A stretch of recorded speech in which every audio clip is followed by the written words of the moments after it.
Je ne sais pas pourquoi la question des études à l'étranger est quelque chose de très valorisé et de très positivé sur les réseaux sociaux, surtout par les étudiants africains qui effectuent les études à l'étranger en Occident, sans pour autant en fait éveiller, mettre en exergue la question de l'intégration qui pose énormément de problèmes et qui peut engendrer tout ce qui est solitude et dépression à l'étranger. Bonjour, j'espère que vous allez bien. Aujourd'hui dans cette vidéo, je vais vous parler d'un problème que tous les étudiants étrangers ont pu faire face lors de leur arrivée et même lors du déroulement de leurs études à l'étranger.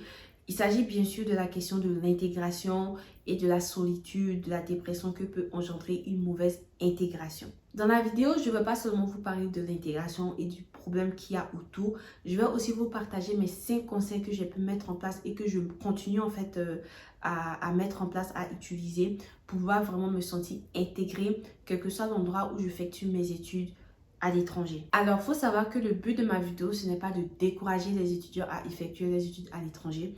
Je suis moi-même le fruit de tous mes séjours d'études à l'étranger et c'est quelque chose que je recommande en fait parce que c'est quelque chose qui construit. Mais de la même manière que les études à l'étranger peuvent vous construire, sachez que les études à l'étranger peuvent vous détruire également. Vous détruire pas physiquement, mais moralement. Donc cette vidéo, c'est pas vraiment pour décourager les étudiants, mais pour plus les avertir. Avertir ceux qui ne sont pas encore rendus à l'étranger ou ceux qui sont déjà à l'étranger de la question de l'intégration et de comment en fait mieux s'intégrer, éviter la dépression, surmonter la solitude lorsqu'on se retrouve dans un milieu où on n'a pas de famille, où on n'a pas d'amis. Ici, dans le contexte des études à l'étranger, l'intégration, c'est le fait que les étudiants, lorsqu'ils se rendent à l'étranger pour effectuer les études, n'ont pas ce sentiment-là de se sentir à l'étranger. Je dis on griffe parce que on se sentira toujours à l'étranger quand on est à l'étranger. Mais ici, l'intégration, c'est le fait qu'ils se sentent intégrés dans un groupe, ils se sentent voilà, plus épanouis, ils se sentent bien, ils ont facilement ils ont l'aisance en fait à communiquer, à se faire des amis, à suivre les cours, affronter la différence culturelle qu'il peut avoir et se sentir vraiment bien durant leur séjour à l'étranger. Quand on arrive à l'étranger, on fait face à deux problèmes. Le premier problème, messieurs, c'est la différence culturelle, la différence dans le système éducatif, la différence dans le comportement même des gens autour de nous. Ça, c'est le premier problème. Et le deuxième problème, en fait, c'est notre aptitude à pouvoir nous adapter à cette différence culturelle qu'il peut avoir. C'est très difficile de s'adapter, c'est très difficile de savoir s'adapter. Et je pense qu'il faudrait que les personnes qui souhaitent étudier à l'étranger puissent travailler sur cette facette de leur personnalité-là avant de se rendre à l'étranger. Il faut qu'ils brisent un peu cette timidité qui peut... Timidité. Si vous vous rendez dans un endroit où vous avez de la famille ou si vous connaissez déjà des gens, forcément, il sera plus facile pour vous de vous intégrer et la question de l'intégration ne vous posera pas problème. Je pense que même ça ne va pas vous heurter l'esprit ou pas. Mais par contre, pour quelqu'un qui se rend à l'étranger, dans un endroit où il n'a pas de famille, il n'a pas d'amis et il est seul, la question de l'intégration, elle va résonner en fait et elle va poser problème. Surtout si cette personne-là est timide, voire introvertie. Et ça va énormément peser en fait, même dans ses résultats scolaires. Sachez qu'il est normal en fait qu'après 2-3 ans, vous ayez toujours ce sentiment-là de non-intégration. Il est tout à fait normal. L'expérience des autres n'est pas forcément notre expérience. Et moi qui ai dû même à changer de ville un peu assez fréquemment dans mon parcours, il arrive que souvent je me rends dans un endroit, je suis dans un endroit et je me sens vraiment pas intégrée. C'est-à-dire après 2-3 mois, il arrive que je me sens pas intégrée et c'est tout à fait normal. C'est tout à fait normal. Le plus important c'est de voilà, lutter contre ce sentiment négatif qu'on peut ressentir en fait quand on n'a pas d'amis, quand on se sent seul. Les conseils que je vais partager, c'est vraiment quelque chose que j'ai mis en place avec le temps, que j'ai appris de moi-même, mais aussi dans des livres, parce que faut savoir que quand on est seul, à un moment, on est obligé de développer des hobbies, apprendre à lire et tout, à lire des livres, pas apprendre à lire généralement, mais... Et je me dis que voilà, j'aurais peut-être aimé savoir ces choses-là peut-être plus tôt. Le premier conseil que je veux vous partager ici, c'est bien sûr le fait de sociabiliser, le fait de faire des rencontres, le fait de oser. Il faut savoir que l'être humain est un animal social, comme le disait Aristote. C'est vrai que la solitude a des côtés positifs en fait. Et c'est bien d'être souvent seul, c'est bien de... Voilà, parce que la solitude, ça permet de développer beaucoup de choses. Mais il faut savoir qu'on aura toujours besoin en fait d'une présence physique, on aura toujours besoin de personnes avec qui on va parler, avec qui on va échanger. Donc ce que moi je peux vous dire ici, c'est vraiment d'abord oser. Oser parler aux gens, oser poser des questions, oser voilà, essayer d'échanger avec des personnes, briser cette timidité en fait que vous pouvez avoir du fait que vous soyez seul à l'étranger. Mais aussi, si vous êtes quelqu'un de déjà introverti, essayez de vous changer. Je ne vous demande pas de changer de nature, mais voilà, poussez-vous un peu plus, bougez-vous un peu plus.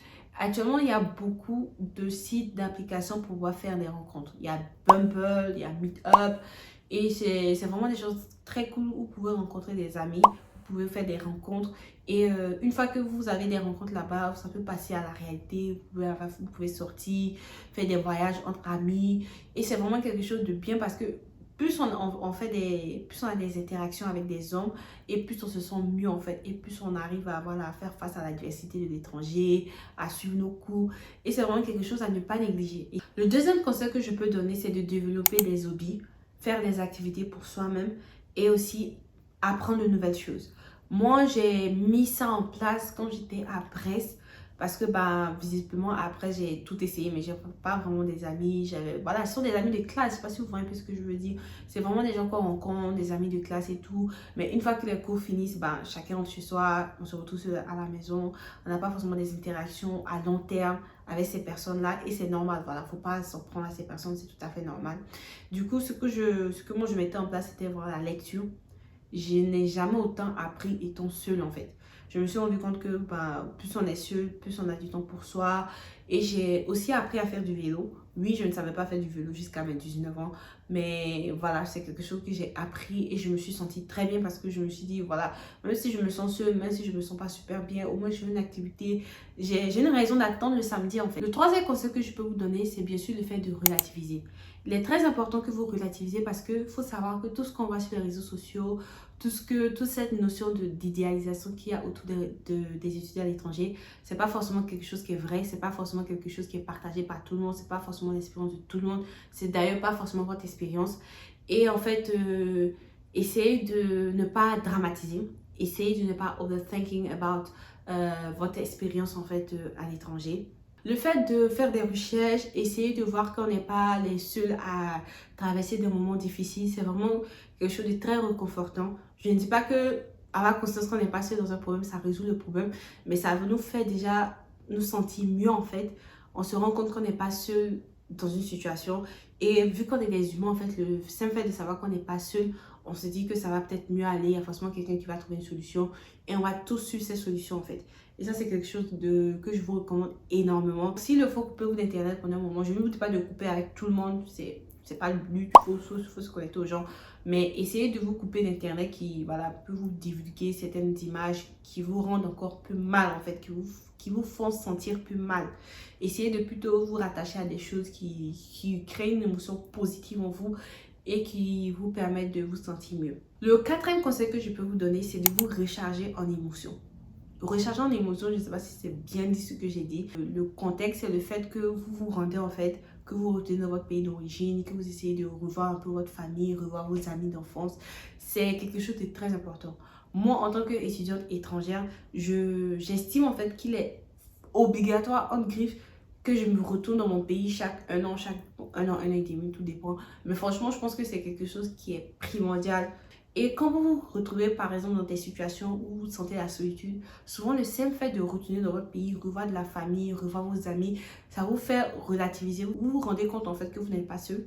Vous avez des amis, c'est juste que ces amis-là ne sont pas autour de vous, c'est juste que ces personnes-là ne sont pas proches de vous.